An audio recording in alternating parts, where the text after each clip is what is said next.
just we are going to share the screen with you.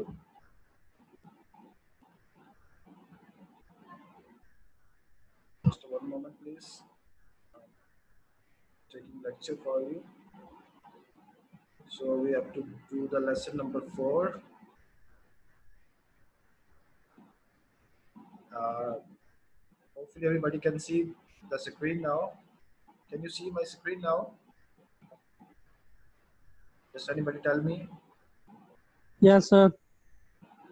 Oh, thank you. Just you can unmute mute your mic, please. Now I will start my lecture. Just one moment, please. So how many participants have joined up to now? 57. Just keep on joining quickly. Please join quickly as soon as possible so that we can start the proceedings of our lecture today. So in the last lecture, we studied about something about ballistics, and I told you that the ballistics is a basically science of motion of projectile, and especially related to firearm, we have to study how projectile is thrown far away from a firearm by using combustion oil or by using chemical combustion which happens due to the burning of gunpowder. तो उसमें हमने देखा था कि ballistics have got 3 types. It is interior ballistics or internal ballistics, then exterior ballistics or external ballistics, and the third one was wound or terminal ballistics. So internal ballistics, I have already explained to you, that was basically just whatever happens to a bullet or a short charge within a firearm, that is known as internal ballistics.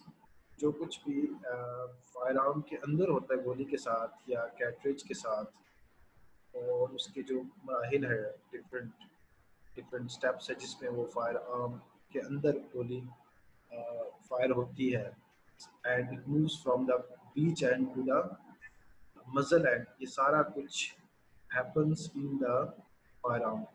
जो कि fire arm instrument हमारे पास short gun भी हो सकती है, rifle fire arm भी हो सकता है, उसके दौरान जो कुछ भी उसके साथ होता है that is basically internal plastics. फिर उसके बाद हमने एक्सटर्नल प्लास्टिक्स को स्टडी किया था। External plastic was when the moment the bullet leaves the barrel from the muzzle end, and it becomes the part of atmosphere, and before hitting the target को hit करने से पहले पहले तक all that was considered as external plastic or exterior plastics।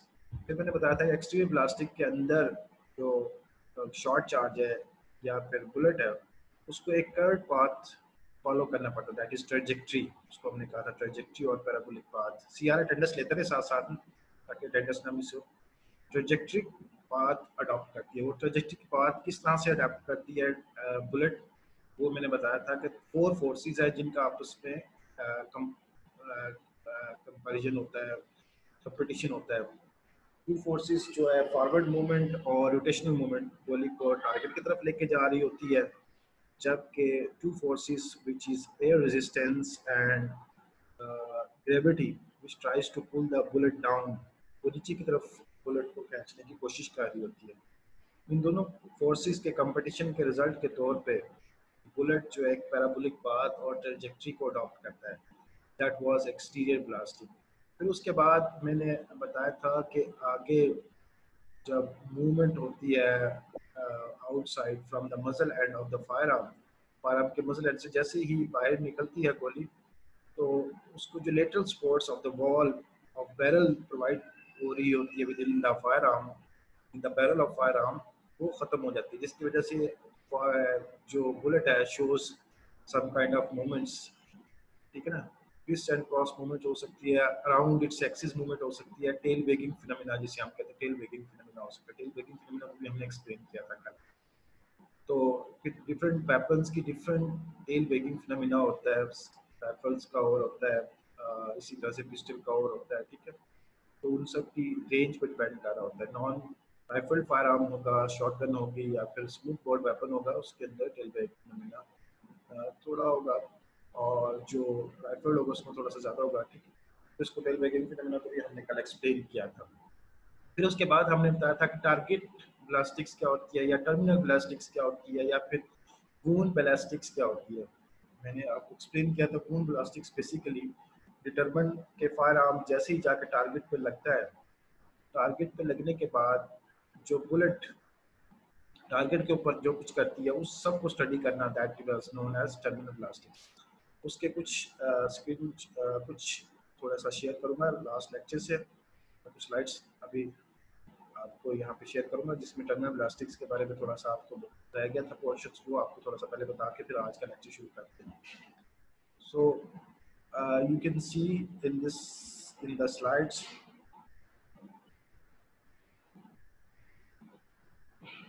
हाँ, components responsible for the damage, ये चीज़ें हमने पढ़ी थी कि टारगेट ब्लास्टिंग में बेसिकली हमने देखना होता है कि जब बुलेट स्ट्राइक करता है जाके हॉलो विस्क, ये फिर आपने 3 सिचुएशंस बताई थी आपको ना कल। तो टर्मिनल ब्लास्टिक्स के अंदर जो बुलेट है या फिर पैलेट्स है वो जाके जब टारगेट पे लगते हैं तो 3 सिचुएशंस होती है हमारे पास। एक सिचुएशन होती है कि लो वेलोसिटी बुलेट होता है, सॉफ्ट टिश्यू को जाके लगता है, जिसकी वजह से क्या होता है सॉफ्ट टिश्यू पहले इनवर्ट इंडेंटेशन कर जाती है, फिर रोटेशनल वेलोसिटी की वजह से या रोटेशनल मूवमेंट ऑफ बुलेट की वजह से उसका नोज या उसकी टिप जो बेसिकली वो होल प्रोड्यूस करती है स्किन के अंदर इस तरह से round according to the size of the bullet entry wound बन जाता है अगर low velocity bullet soft tissue को हिट करे। फिर हमने देखा था कि अगर high velocity bullet soft tissue को टच करेगी जस्ट लाइक स्किन फ्लैश, ठीक है, तो फिर क्या होगा कि इसमें क्या होगा कि क्योंकि हाई एनर्जी बुलेट है, हाई वेलोसिटी बुलेट है, जैसे ही वो स्किन के ऊपर जाके लगेगी तो हाई एनर्जी डेसिपेट होगी, इसकी वजह से टेम्परेरी कैविटेशन हो सकती है। फिर जैसे जैसे वो बुलेट आगे पास करेगी तो एनर्जी उसके अंदर बहुत ज़्यादा है और एनर्जी डेसिपेट हो रही है, जैसे जैसे जिस जिस ट्रैक से गुजरेगी वहाँ पे कैविटेशन बनाती जाएगी, यानी कि उसके साइज से बड़ा ज़्यादा होल बन जाएगा एंट्री और एंट्री बोन, और उसके बाद ट्रैक के अंदर भी जो है वो काफ़ी जो कैविटी है वो उसके साइज से बढ़ के होगी, उससे साइज से ज़्यादा होगी। फिर हमने एक और सिचुएशन बताई थी कि जिसमें लो वेलोसिटी बुलेट था और सॉफ्ट टिश्यू थी, ठीक है। लो वेलोसिटी बुलेट है, ये तो ऑलरेडी हम डिस्कस कर चुके हैं, तो उस पर मैकेनिज्म यहाँ पे दोबारा उसको बताया गया है कि किस तरह से होता है कि at the point of entrance in the track in the wound of exit or point of resting of the charge, ये चीजें देखनी होती है टर्मिनल ब्लास्टिंग के अंदर। अब यहाँ पे दोबारा मैं डिफाइन करूंगा, it is the study of the effects of the fire blast including projectile on the target, effect of the short charge, projectile, bullet and pellets includes damage। अब टर्मिनल प्लास्टिक क्या है, जो कुछ अब टारगेट पे पहुंचने के बाद बुलेट कर रही है, सबसे पहले वो क्या कर रही है, एंट्रेंस कर रही है, उसके बारे में कि किस किस्म का एंट्री वूंड होगा उसको देखना, ये भी टर्मिनल प्लास्टिक या वूंड बेलास्टिक्स कहलाएगी। फिर उसके बाद जो ट्रैक है जिसके अंदर वो फॉलो कर रही है, जा रही है आगे बुलेट, उसमें ट्रैक में जाके ये क्या कर रही है, this is also a part of wound ballistic और टर्मिनल प्लास्टिक्स। फिर जब at the wound exit wound, क्योंकि जब वो बॉडी के अंदर से बाहर निकल रही है बुलेट तो उस वक्त एग्जिट वूंड किस किस्म का प्रोड्यूस कर रही है, this is also part of wound ballistics और टर्मिनल प्लास्टिक। सम टाइम आपके पास बुलेट एग्जिट नहीं कर रही और बुलेट जो है कहीं बॉडी के अंदर ही रह जाती है, और जिस जगह पे वो स्टे कर जाती है उस जगह पे क्या इफेक्ट प्रोड्यूस करती है। फॉर एग्जांपल अगर वो ब्लड वेसल्स के अंदर जा रही है तो एम्बुलाई बन सकती है और किसी भी जगह पे क्लॉट बना के बड़ी सी वेसल को ब्लॉक कर सकती है, या फिर किसी भी और ऑर्गन के अंदर जाके उसकी फंक्शनिंग को प्रॉब्लम कर सकती है, जस्ट लाइक इंटेस्टाइन के अंदर इंटेस्टाइनल ऑब्स्ट्रक्शन वगैरह कर दी, तो इस तरह से या फिर किसी और ऑर्गन के अंदर जाके कोई ना कोई डैमेज कर सकती है। तो point of resting of the short charge उसको भी देखा जाता है कि अगर आपके पास एग्जिट वोन नहीं है तो उस वक्त देखा जाता है। Mechanism of interaction of the wound, यानी कि टर्मिनल ब्लास्टिक्स में बेसिकली वूंड कैसे बनता है, ये मैंने पहले बताया था कि जो काइनेटिक एनर्जी है वो टिश्यू की रेजिस्टेंस के साथ कंपेयर होगी, कि कितनी काइनेटिक एनर्जी है, कितनी तेजी से गोली आके लग रही है और टिश्यू कैसी आगे से टिश्यूज को रोकने की कोशिश कर रही है।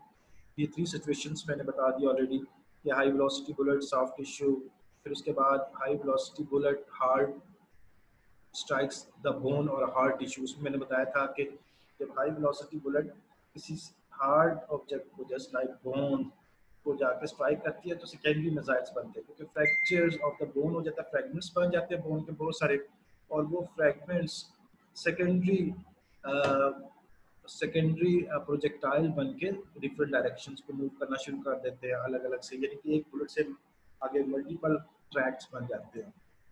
उसके बाद हॉलो विस्कस ऑर्गन के साथ जब स्ट्राइक करेगी, इसमें भी पार्टिकल्स छोटे पार्टिकल्स में कन्वर्ट होके डिफरेंट डायरेक्शन को मूव कर सकते हैं। अब ये स्लाइड बहुत इंपॉर्टेंट है। इस स्लाइड के अंदर हम देखेंगे कि ये जो प्रोजेक्टाइल है या फिर जो गोली है जो कि टर्मिनल ब्लास्टिक्स के अंदर जाके लग रही है बॉडी से या फिर किसी भी पार्ट से टच कर रही है, तो उसके क्या क्या हिस्से हैं जो कि मुख्तलिफ किस्म की आपके पास चीज़ें प्रोड्यूस करते हैं, मुख्तलिफ किस्म के इफेक्ट्स प्रोड्यूस करते हैं, और उन इफेक्ट्स को देखते हुए हम बताते हैं कि कितना रेंज थी फायर की और कैसा फायर था, कितनी रेंज से आके लगा था, फिर उसके बाद कौन सी हिस्से को इसने डैमेज किया था और फिर किस वजह से इसकी डेथ हुई थी। तो बेसिकली अगर आप देखें तो कंपोनेंट ऑफ शॉर्ट चार्ज, यानी शॉर्ट चार्ज जो कि हम बता रहे हैं कि आके लग रहा है फायर, उसके कौन कौन से हिस्से हैं या कौन कौन से पार्ट्स हैं जो कि मुख्तलिफ किस्म के डैमेज प्रोड्यूस करते हैं। Just like short charge and projectile bullet और पैलेट, इसका हम देखेंगे कि ये क्या करता है जाकर जब टारगेट पे लगता है। इसी तरह से अगर वो नियर शॉट है, उसमें पता है साथ हॉट एक्सप्लोसिव गैसेस भी बाहर आती है मजल एंड से जब फायर होता है, इस गैसेस चैम्बर प्रेशर के साथ उसके अंदर मूव कर रही होती है और उसकी मूवमेंट के साथ ही वो एग्जिट भी करती है बाहर। तो वो गैसेस क्या इफेक्ट प्रोड्यूस करती हैं एट द एंट्री पॉइंट, फिर उसके बाद फ्लेम और हीट के इफेक्ट को हम देखेंगे, फिर स्मोक के इफेक्ट को देखेंगे। स्मोक भी तो धुआं भी तो निकलता है, थोड़ा बहुत धुआं सही, अगर स्मोकलेस है तो कम धुआं निकलेगा, अगर स्मोक वाला गन पाउडर ब्लैक पाउडर तो उसके अंदर ज्यादा धुआं निकलेगा। वेट, अब ये वेट जो कैटरेज के अंदर होता है जो कि पैलेट्स को सेपरेट कर रहा होता है फ्रॉम गन पाउडर, समटाइम्स ये वेट नियर शॉट के अंदर ये भी जाके अपना इफेक्ट प्रोड्यूस करता है, इसको देखना होता है। इसके बाद अनबर्न पाउडर भी बाहर निकलता है, वो जाके स्किन के अंदर जाके जज्ब होता है या जगह लेता है, उसके बारे में भी हम स्टडी करेंगे। Grease from the barrel, sometime grease जो है वो भी साथ आ जाती है, ग्रीस भी साथ आ जाती है, वो भी जाके अपने इफेक्ट प्रोड्यूस कर रही होती है। All above components produce characteristic damage on the wound of entry, but wound of exit lacks most of them. अब ये क्योंकि ज़ाहिर है सबसे पहले एंट्री वोन बनना है और ये इफेक्ट्स ज़्यादा किस पे आएंगे, एंट्री वोन के ऊपर भी आ जाएंगे कि गोली तो लग गई है, उसने होल पे प्रोड्यूस करना है, उसके साथ साथ जो है स्मोक भी आ जाता है, वो ब्लैक लीक आ जाता है, फिर इसके साथ अनबर्न पाउडर भी आके लगता है, उसकी वजह से स्टेपलिंग और टैटूइंग हो जाती है, यानी कि उस जगह पे जैसे टैटू बना दिए गए हैं, ठीक है, वो भी हम देखेंगे। इसी तरह से गैसेस के इफेक्ट भी आ सकते हैं कि वो जगह पे रेडिश हो जाए, स्वोलन हो जाए, ठीक है। तो ये इफेक्ट्स को हम बारी बारी आगे देखेंगे क्योंकि एंट्री वुंड के ऊपर ये डिफरेंट शॉर्ट चार्ज के कंपोनेंट है वो क्या क्या डैमेज प्रोड्यूस कर रहे होते हैं। तो एक टर्मिनोलॉजी है यहाँ पे जो कि अक्सर एक्सप्लेन की जाती है और बार बार पूछा जाता है, कई दफ़ा बायोलॉजी के अंदर भी ये क्वेश्चन पूछ लिया जाता है और कई दफ़ा ये एज ए शॉर्ट नोट भी आ जाता है। What is fire arm wound complex? ये फायर आर्म वुंड कम्प्लेक्स क्या है?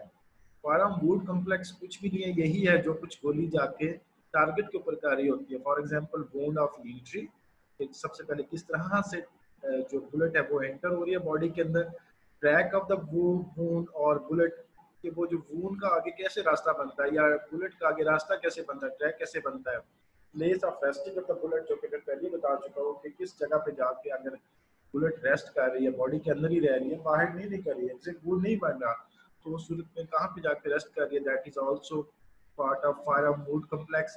And fourth thing is if exits, अगर वो एग्जिट वूंड बना रही है, बाहर निकली है बॉडी से, तो वूंड ऑफ एग्जिट किस किस्म का होगा।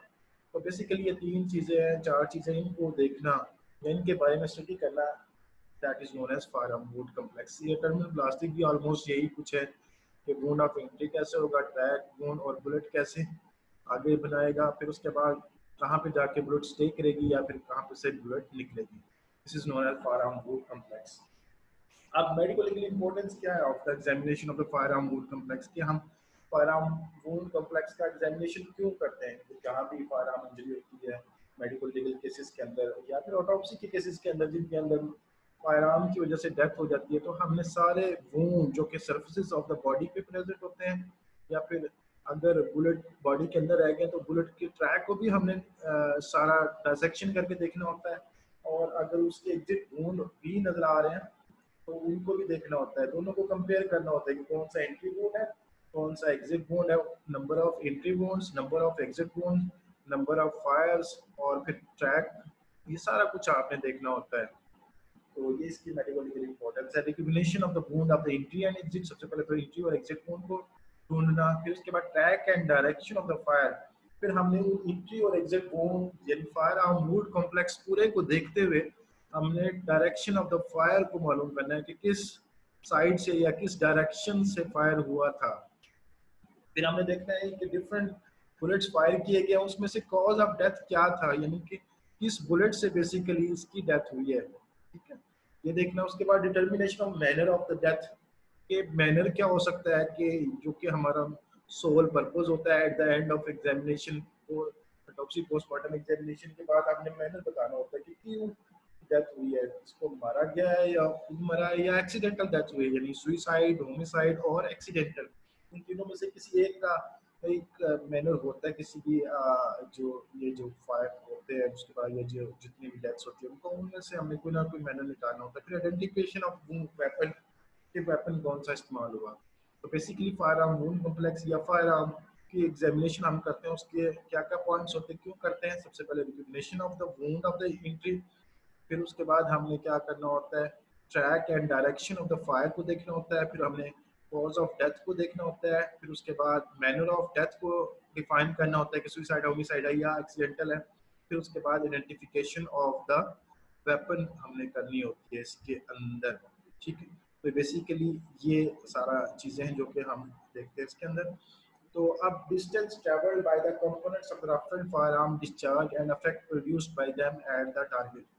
अब ये डिफरेंट कंपोनेंट्स में अलग अलग से उनको एक्सप्लेन कर रहा हूँ, जो कि किसी भी शॉर्ट चार्ज का पार्ट होते हैं, कि ये जाके बॉडी से जब बुलेट जब फायर होता है, बुलेट फायर होने के बाद कितनी दूर तक जाता है और कितना जाके नुकसान करता है, तो ये सारी चीज़ें हम देखते हैं। Excuse me just one minute. Hello, वालेकुम सलाम जी। हाँ जी, कॉलेज में आया तकरीबन आधे घंटे बाद आइएगा, मैं लेक्चर ले रहा है, आधे घंटे बाद आइएगा। अच्छा, अब हम डिफरेंट कंपोनेंट्स को बारी बारी देखेंगे कि ये कंपोनेंट्स अपने अपने इफेक्ट्स क्या क्या प्रोड्यूस कर रहे हैं, ठीक है। इन इफेक्ट्स को हमने फिर यहाँ पे कैटेगराइज करना है और इनकी डायरेक्शन देखनी है कि ये कितना दूर तक जा सकते हैं और कितनी दूर जाकर क्या क्या इफेक्ट्स प्रोड्यूस करते हैं, ये सारी चीज़ें हमने देखनी है। सबसे पहला कंपोनेंट हमारे पास गैसेस। अब गैसेस कहाँ से आती हैं, जैसे मैंने पहले बताया कि जैसे ही गन पाउडर बर्न करता है, गन पाउडर बर्न करता है तो उसके नतीजे के तौर पर बहुत सारी गैसेस बनती हैं और गैसेस की वजह से चैम्बर प्रेशर इंक्रीज होता है। तो ये गैसेस कॉन्टैक्ट शॉट्स के अंदर जो भी कॉन्टैक्ट शॉट होता है उसके अंदर ये गैसेस एक लॉन्ग डिस्टेंस को ट्रैवल कर सकती हैं, लॉन्ग डिस्टेंस को सॉरी ट्रैवल नहीं कर सकती, इसलिए ये कॉन्टैक्ट शॉट्स होंगे। यानी कि अगर किसी ने गोली उसकी बॉडी के साथ रख के चलाई गई होगी तो उनके अंदर गैसेस के इफेक्ट आएंगे, यानी कॉन्टैक्ट शॉट के अंदर गैसेस के इफेक्ट आएंगे, उसमें ब्लास्ट इफेक्ट आएंगे, फेशियल डिस्टॉर्शन हो सकती है, चेरी रेड डिस्कलरेशन हो सकती है। ये इफेक्ट्स हैं बेसिकली गैसेस के। तो जो गैसेस मदर एंड से जस्ट जो कॉन्टैक्ट शॉट्स होंगे उन कॉन्टैक्ट शॉट्स के अंदर ही हमें मिलेंगे, ठीक है। तो हमने वहाँ पे देखना है कि कितना ज़्यादा वो ट्रैवल कर सकते हैं, ठीक है। ये डिफरेंट कंपोनेंट्स, तो फर्स्ट कंपोनेंट गैसेज है, वो सिर्फ कॉन्टैक्ट शॉट के अंदर आएंगे, उसके इफेक्ट्स क्या होंगे, ब्लास्ट इफेक्ट्स होंगे, फेशियल डिस्टॉर्शन होगा, चेरी रेड डिस्कलरेशन होगी। उसके बाद गन फ्लेम इफेक्ट, यानी कि समटाइम्स ये जो कॉन्टैक्ट शॉट्स है इसके अंदर जो गैसेज के साथ साथ जो उसका फ्लेम है वो भी बाहर आता है, और वो फ्लेम बाहर कितना आ सकता है, 6 to 12 इंचेस तक जा सकता है, डिस्टेंस ट्रैवल कर सकता है। कि अगर कॉन्टैक्ट शॉट नहीं है लेकिन बिल्कुल नज़दीक से शॉट गोली चलाई गई है बॉडी के बिल्कुल नज़दीक से, just in cases of robbery और अदर केसेस, तो उसमें डिस्टेंस बॉडी से कितना हो सकता है, 6 इंच, 12 इंच, 1 फीट के अंदर अगर फायर किया जाएगा तो गन फ्लेम के इफेक्ट आएंगे, फ्लेम भी बाहर आएगा और वो स्क्रीन के ऊपर या एंटी बोन के पास अपने इफेक्ट्स प्रोड्यूस करेगा, उसमें हीट कंबस्टन इफेक्ट होंगे, बर्निंग ऑफ द क्लॉथ हो सकती है, बर्निंग ऑफ द स्किन हो सकती है, बर्निंग ऑफ द हेयर हो सकती है, ये इफेक्ट है गन फ्लेम के। तो गैसेस के इफेक्ट मैंने ऑलरेडी बताया कि आपको किस कंडीशन के अंदर मिलेंगे, जब कॉन्टैक्ट शॉट होगा, और वो इफेक्ट्स है क्या, लॉस्ट इफेक्ट है, फेशियल डिस्टॉर्शन है, चेरी डिस्कलरेशन है। इसके बाद गन फ्लेम के इफेक्ट वो आपको 6 to 12 इंचेस तक अगर फायर हुआ है तो फिर मिलेंगे, उसमें हीट इफेक्ट्स आएंगे, कंबस्टन इफेक्ट्स आएंगे, हीट और कंबस्टन के इफेक्ट आएंगे, बर्निंग ऑफ क्लॉथ हो सकती है, स्किन की आ सकती है, सीनिंग ऑफ हेयर हो सकती है, ये इफेक्ट है। फिर उसके बाद कंपोनेंट हमारे पास गन स्मोक, जो मजल एंड है उससे समटाइम स्मोक भी बाहर निकलता है जब गोली फायर होती है, तो ये आपको 3 फीट तक स्मोक जा सकता है, 3 फीट तक स्मोक के इफेक्ट आएंगे, ठीक है ना। तो स्मोक के इफेक्ट भी वूंड के ऊपर प्रेजेंट है, and these effects are in the form of blackening of the entry bone। अगर entry bone के इर्द गिर्द blackening भी प्रेजेंट है, फिर जो फायर है वो तकरीबन 3 फीट के अंदर से किया गया है, यानी कि 12 इंचेस या 3 फीट के अंदर की रेंज में फायर हुआ है, तो ब्लैकनिंग के इफेक्ट आएंगे। अनबर्न पार्टिकल्स गन पाउडर के, अब सारा गन पाउडर नहीं जलता है, कुछ उसके पार्टिकल वैसे ही फायर के साथ बाहर आ जाते हैं, कितना तेजी से कंबस्टन होता है, इतनी तेजी से लॉस्ट होता है, तो ये अनबर्न गन पाउडर भी बाहर आता है। 6 फीट तक इनके इफेक्ट आएंगे, और 6 फीट ओवर 44 इंचेस की जिसको हम कह सकते हैं, उसकी वजह से हमें दो किस्म के इफेक्ट्स मिलेंगे। टैटूइंग हो सकती है और स्टिपलिंग हो सकती है, दो किस्म के इफेक्ट्स मिलेंगे। अब टैटूइंग क्या है और स्टिपलिंग क्या है? टैटूइंग है कि unburnt particle of the gunpowder are embedded in and under the skin through the force of their impact।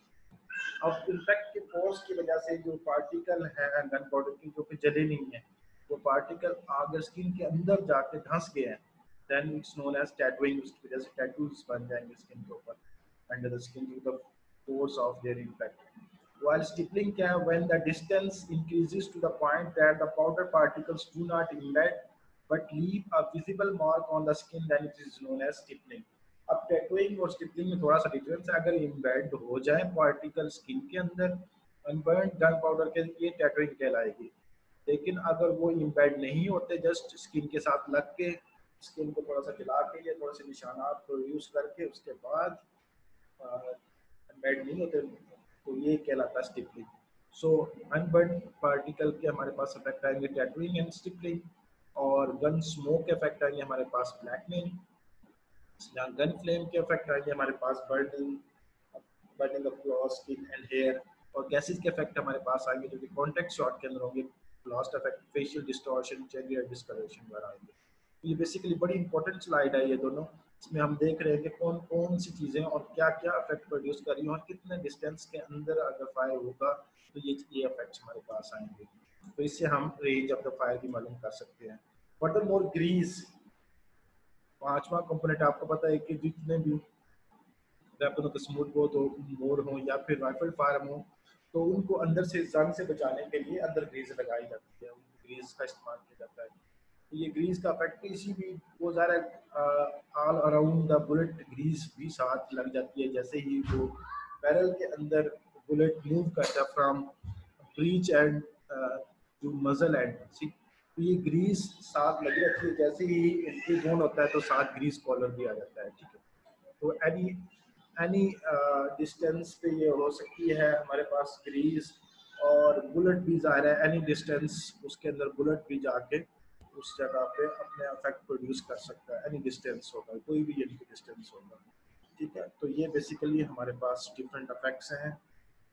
इसके अलावा बुलेट क्या करती है, एब्रेजन कॉलर होगा, वुंड ऑफ एंट्री करेगी और वुंड ऑफ एग्जिट करेगी, क्योंकि ये बेसिकली सॉलिड पार्ट है, और बेसिकली कंटेन्स लेड मटेरियल और सम अदर मटेरियल, तो ये जाके ज़ाहिर है इसने मेन डैमेज प्रोड्यूस करना है, ऑर्गन को रप्चर भी करना है, ऑर्गन को डिस्ट्रॉय भी करना है, और इसी तरह से डिफरेंट टिश्यूज़ को ब्रेक भी करना है। उसकी वजह से एब्रेजन कॉलर बनेगा, अराउंड जहाँ से एंट्री वुंड होगा उसके इर्द गिर्द जिस जगह पे जाके लगेगी, पहले एब्रेजन प्रोड्यूस करेगी ऑल अराउंड एंट्री बोन, फिर उसके बाद अंदर एंट्री बोन होगा, फिर उसका एग्जिट बोन भी हो सकता है, अगर बॉडी के अंदर ही रह जाए तो एंट्री बोन नहीं हो सकता। All about gunpowder science are seen in the track of wound in case of tight contact fire.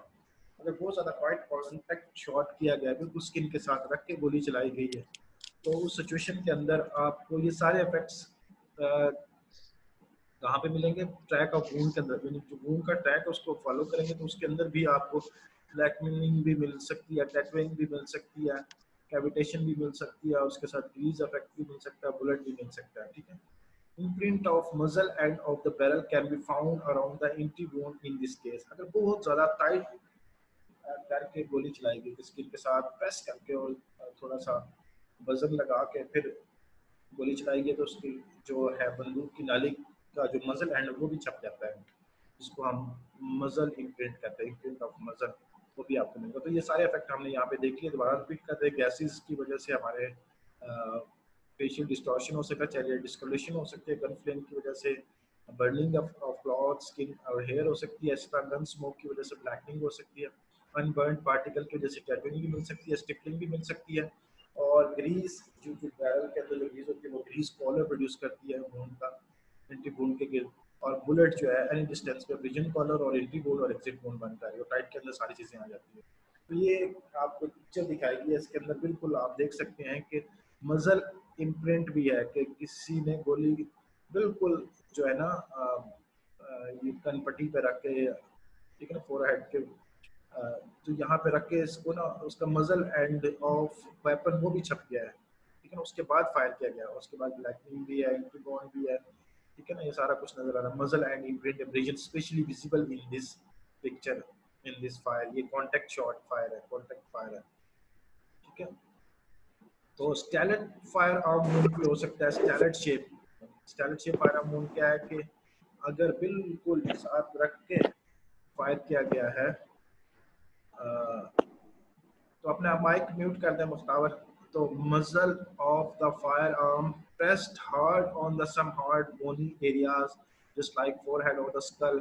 अगर मजल एंड यानी कि जो फायर आर्म का गोली का जहाँ से गोली निकलती है वो वाला एंड है, अगर उसको बिल्कुल प्रेस किया जाता है फोरहेड के ऊपर, फोरहेड के ऊपर आपको पता है कि सॉफ्ट टिश्यू या फिर उसके बाद बिल्कुल साथ ही फौरन आ जाती है हार्ड टिश्यू, यानी कि फोरहेड स्कल आ जाती है, फोरहेड स्कल आ जाती है।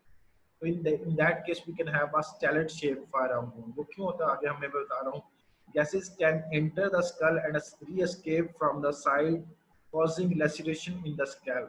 अब होता ये कि फायर हुआ है, फायर होने के साथ साथ गैसेस भी अंदर चलेगी क्योंकि कॉन्टैक्ट शॉट है, गैसेस भी चलेगी, फ्लेम भी चला गया, तो उसकी वजह से गैसेस जाएंगी और सॉफ्ट टिश्यू को रप्चर करेंगी, लेकिन आगे हार्ड टिश्यू आ जाएगा, हार्ड टिश्यू की वजह से रेजिस्टेंस होगी उन गैसेस को, और गैसेस वापस आएगी, ब्लो बैक फिनोमेना होगा जो कि आगे एक्सप्लेन करूंगा मैं। उसकी वजह से स्टार शेप प्रोजेक्शन बन जाएगी, स्किन राउंड गोल एंट्री बोन नहीं बनेगा, राउंड सा एंट्री बोन नहीं बनेगा, बल्कि एंट्री बोन के साइडों पे जैसे ब्रस्ट हुआ होगा वो मिलेगा आपको स्टार शेप। इस किस्म के वूंड को हम स्टैलेट फायर आर्म वुंड कहेंगे, ठीक है ना, स्टेलेट और स्टार लाइक एंट्री वुंड मिलेगा हमें।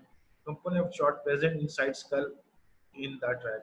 अब ये होगा कि गोली अंदर चले जाएगी, कंपोनेंट्स ट्रैक के अंदर स्कल के अंदर तक चले जाएंगे। इस किस्म के वुंड को कांटेक्ट फायर की सूरत में हमें stellate fire arm wound entry wound मिलेगा, स्टेलेट शेप।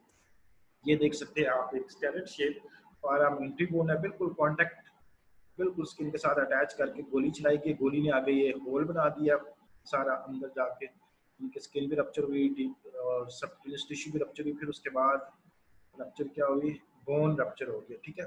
लेकिन गैसेस के इफेक्ट की वजह से ये साइड पे इंडेंटेशन होगी, ये इधर भी साइड पे इंडेंटेशन होगी, इधर भी साइड पे, यहाँ से स्किन फट गई, यहाँ से स्किन फट गई, जिसकी वजह से ये क्या हो गया, एक स्टार शेप और स्टेलेट शेप फायर आर्म मीटी बोन आपको मिल गया, ठीक है। एंड बिकॉज ऑफ बोन कि इसको सपोर्ट करी थी, अंदर से बोन सपोर्ट करी थी, इसलिए इस किस्म का बोन मिल गया आपको, ठीक है।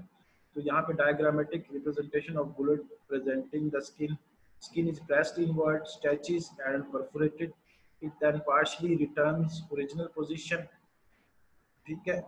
अब लास्ट 10 मिनट्स रह गए हमारे पास, ताकि हम इसी को आज खत्म करेंगे। तो डायग्रामेटिक रिप्रेजेंटेशन है बुलेट की, किस तरह से बुलेट आके स्किन के ऊपर लगी है, स्किन उसके बाद एडेंटेशन में चली गई, एडेंटेशन होने के बाद होल बन गया स्किन के, जिस तरह मैंने पहले बताया था, ठीक है। और इस तरह से इसके अंदर से बुलेट आगे पास कर दी स्किन के अंदर, किस तरह से होगा। Diagrammatic representation of the bullet penetrating the skin, skin is pressed inwards, stretches and perforated, if then partially returns original positions, उसके बाद वो original position पे थोड़ा सा वापस आ जाते हैं। Entry wound is therefore smaller than the diameter of the bullet. Immediately around the opening is abraded color of contusion is also seen. अब ये vision का color भी आपको मिलेगा कि यहाँ पे vision होती है जहाँ जहाँ entry wound के all around। अब यहाँ पे डिफरेंट इफेक्ट्स को दिखाया गया है कि क्या क्या होते हैं। Just like you can see there can be a is abraded collar आ गया, कॉलर ऑफ अब्रेजन आ गया, जहाँ जहाँ पे गोली एंटर हुई उसके इर्द गिर्द स्वेलिंग हो जाएगी, उसके इर्द गिर्द अब्रेजन हो जाएगी। ये अब्रेजन कॉलर ए में नजर आ रहा है, फिर उसके बाद बी के अंदर ग्रीस कॉलर नजर आ रहा है, ये बी है जिसमें ग्रीस नजर आ रही है कि थोड़ी थोड़ी ग्रीस जो बुलेट के इर्द गिर्द थी वो जब एंटर हुआ तो वो ग्रीज इसके इर्द गिर्द लग गई। और सी क्या है हमारे पास, पाउडर चार्ज है, ठीक है ना। पाउडर डिस्चार्ज जिसकी वजह से टैटूइंग और स्टिपलिंग हो रही है, सारी टैटूइंग और स्टिपलिंग है कि किस तरह से अनबर्न गन पाउडर लग रहा है और अनबर्न गन पाउडर कुछ स्किन के अंदर इम्बेड हो रहा है, कुछ स्किन से लग के बाहर वापस आ रहा है, ठीक है।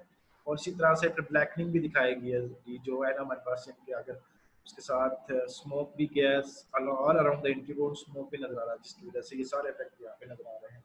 आप देख सकते हैं हमारे पास, हमने दोबारा भी बता देता हूँ क्या क्या इफेक्ट है। एक तो अब्रीजन कॉलर है, कॉलर ऑफ अब्रीजन, जो जब फायर आर्म एंटर हुआ स्किन के अंदर उसकी एजिस क्या है, अब्रीजन होगी उनके एजिस। फिर उसके बाद बी में आप देख सकते हैं कि आपको ग्रीस कॉलर और डेड कॉलर नजर आ रहा है। फिर उसके बाद पाउडर डिस्चार्ज डिस्ट्रीब्यूशन, यानी जो अनबर्न गन पाउडर है वो ऑल अराउंड फैल गया, उसकी वजह से जो टैटूइंग और स्टिपलिंग मिल गया। और लास्ट में जो धुआं था उसका इफेक्ट आ गया, ब्लैकनिंग आपके पास आ गई। इसमें सारे बड़े अच्छे दिखाए गए इस पिक्चर के अंदर, बहुत अच्छी ये पिक्चर है उसकी।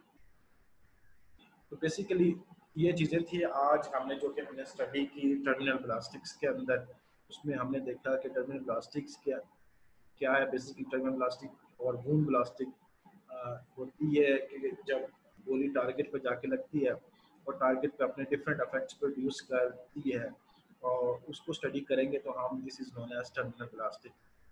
All the effects produced on the target by the shot charge or the bullet, uh, or all known as terminal plastic और wound plastic। बेसिकली उसमें फायर आर्म वूड कम्प्लेक्स को हम एक्सप्लेन कर रहे होते हैं कि एंट्री वूंड कैसा होगा, फिर उसके बाद ट्रैक ऑफ द वूंड कैसा होगा, फिर उसके बाद resting place of the bullet कैसी होगी, और अगर बुलेट बॉडी से निकली है तो एग्जिट वूंड कैसा होगा। इन सारी चीज़ों को हम जब हम स्टडी करेंगे तो ये क्या कहलाता है, टर्मिनल प्लास्टिक और वूंड प्लास्टिक क्या कहलाता है, ठीक है।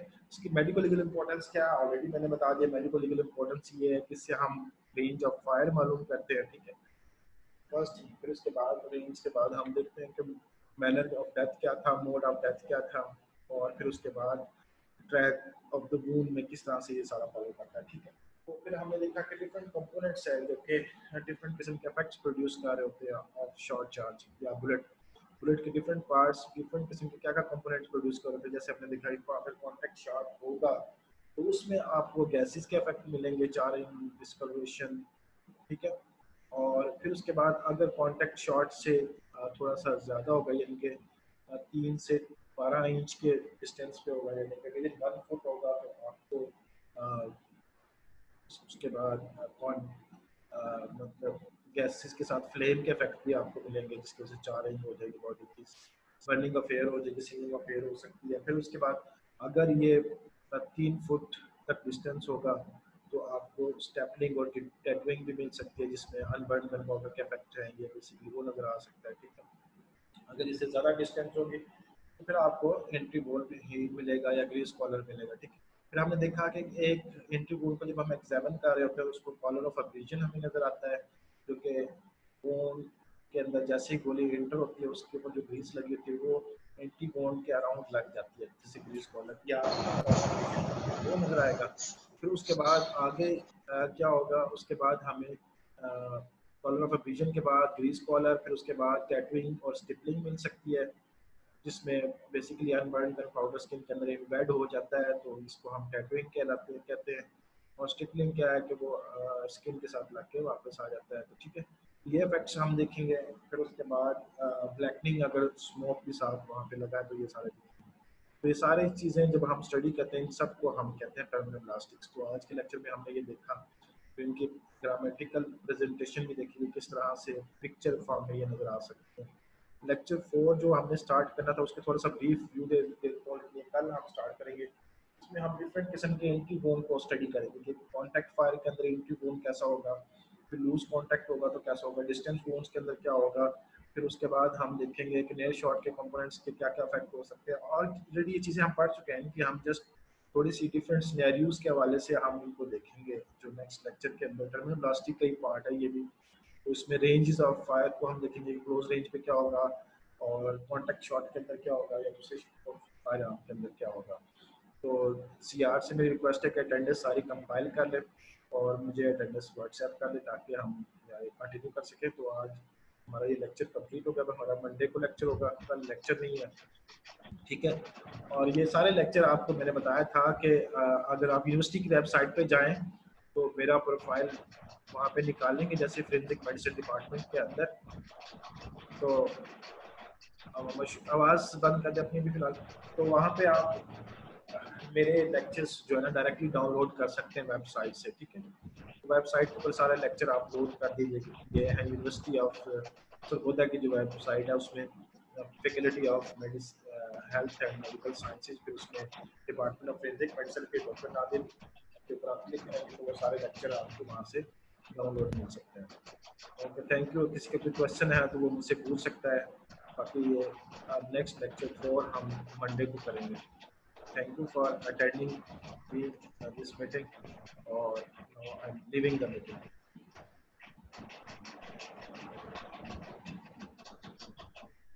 ठीक है sir, Okay, thank Allah you. हाफिज़।